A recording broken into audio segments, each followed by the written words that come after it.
Hello, everyone, and welcome to my presentation on the end of life, the end of your life, the end of anyone's life that you know.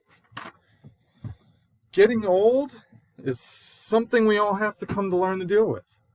There are many aspects to what make your life in later years much more enjoyable and without stress or other troubles that can come with aging.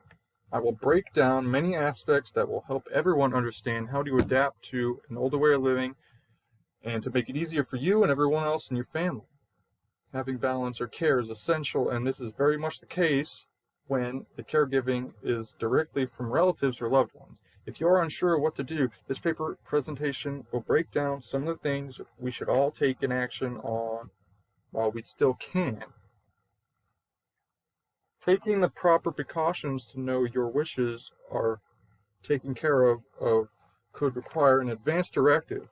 An advance directive is a document that states the medical care a patient wants in the event that they can no longer make their own decisions. A living will and a durable power of attorney for health care are two types of advance directives that an older adult can execute in the event they are not able to engage in their medical decisions. Make sure you have proper dictation over your life when you might possibly not have the power to do so. This can seem scary for some people, but it is even scarier if you are unable to have the final say on your value of care. This is the main reason we should all create advance directives when it comes to your geriatric care. Alright, now we're going to get into a crazy topic. Euthanasia or assisted suicide is being slowly adopted by Western society. New Mexico is the latest to pass assisted suicide laws, but the first such law passed in Oregon in 1907, and the number of terminally ill people dying in accordance with the law there has steadily grown from fewer than 50 each year to 245 people in 2020, according to the Oregon Health Authority. A total of 67 people requested lethal medication in 2020, but it didn't take it and died naturally. This is a very long process and should always go through the proper process to ensure it is mutually agreed on, and only if you are in a state with legal physician-assisted suicide. This process is long, and rightfully so, since it is about taking one's life. This gives everyone the time to think it over to the very last minute and to make sure you are really committed to this decision. It seems like the process is intended to be difficult to ensure you are definite about your decision. These are many steps to ensure you're well taken care of later in life, and it is never too early to set these things up. No matter what your preference, either it be to live with loved ones or on your own, you can make sure that you are given care that is adequate. If not for your care, you could relate to older relatives that could make use of this information. Be aware of what may happen in the future. We all have elders that are in this position right now and could benefit from the knowledge of elderly care. Even though it may be past their mental capacity, it is beneficial for everyone to have it planned out in an orderly fashion. Let's all learn about geriatric care so we can help not just our families, but others in public that may not be able to handle the workload or understanding of what it takes to help our elders when in their time of need.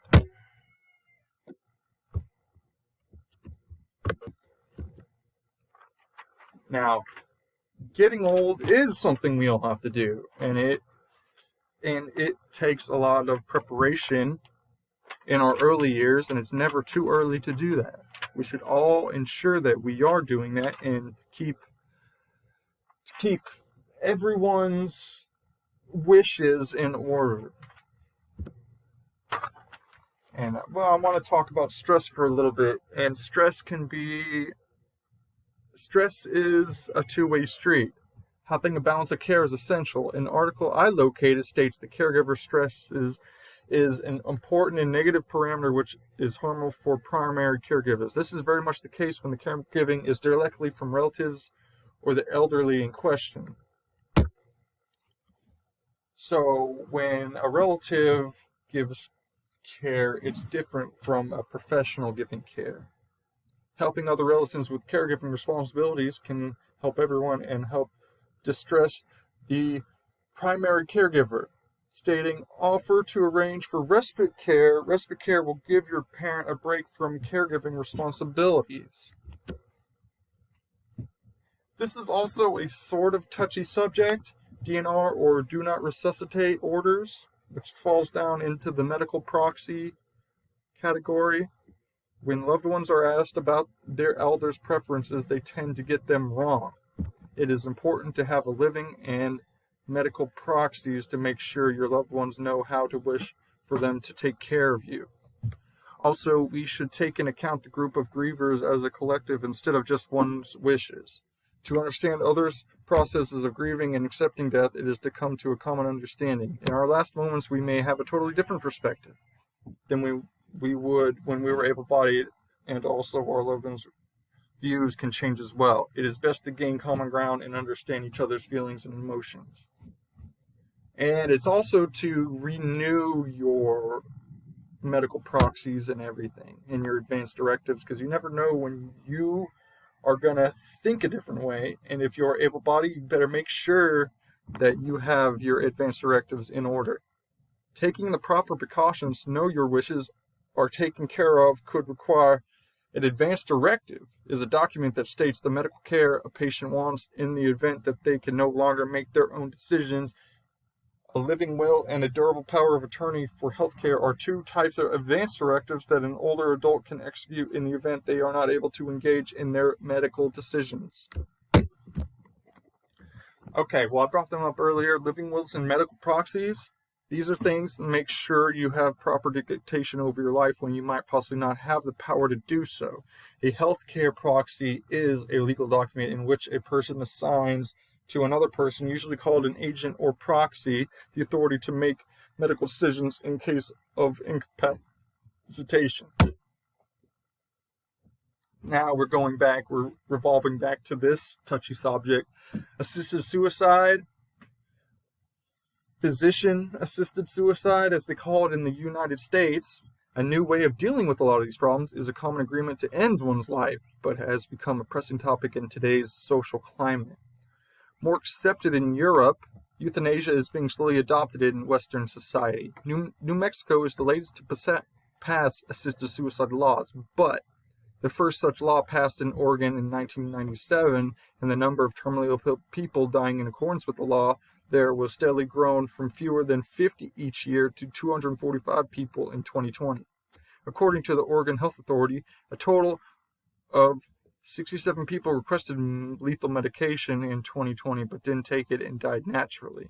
This is a very long process and should always go through the proper process to ensure it is mutually agreed on, and only if you are in a state with legal physician-assisted suicide.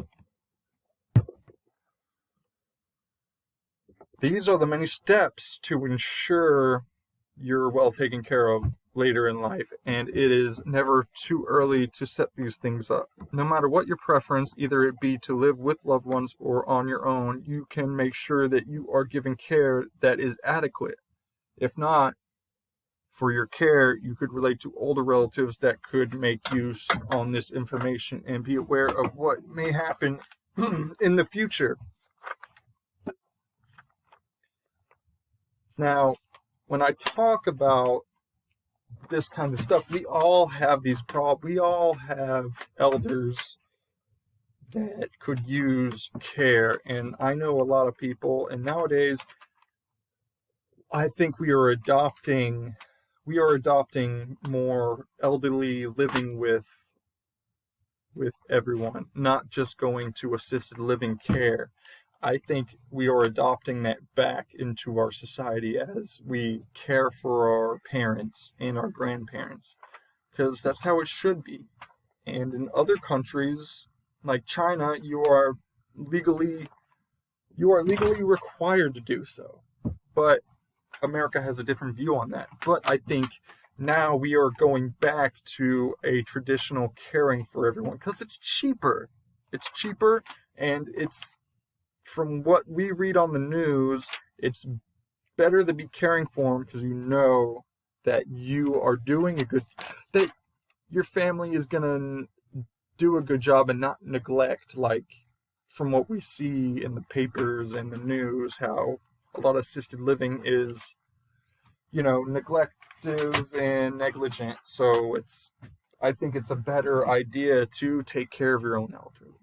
But at the same time, people have jobs, so respite care is a good option. It's a good middle option, middle ground option. So I think that's that's my presentation. I'm glad I made it 10 minutes. Wow. And thank you for listening, and I hope everyone has a good summer.